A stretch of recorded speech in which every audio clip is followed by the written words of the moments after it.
25 سالگرد کنستیتوسیای جمهوری تاجیکستان را ساکنان ناحیه به نام میر سعید علی حمدانی با افتخار بلند وطنداری و روحیه ادانه جشن گرفتند. با این مناسبت در تالار فیلارمونیای مردمی به نام آدینا هاشیموف مجلس تنتنوی دایر گردید.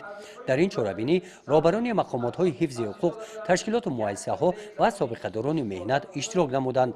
در وضعیت تنتنوی رئیس ناحیه ساکنان ناحیه را بخشیده به 25 سالگی روز کنستیتوسیای جمهوری تاجیکستان تبریک نموده ذکر نمودند که کنستیتوسیا همچون مهمترین عامل تأمین استقلال ملی و یکپارچگی کشور، تغییرناپذیر بودن شکل اداره جمهوری، تمامیت ارضی، ماهیت دموکراسی، حقوق بنیادی دنیوی و اجتماعی دولت را کفالت داده خلق تاجیکستان را سرچشمه یگانه حاکمیت دولتی اعتراف نمود.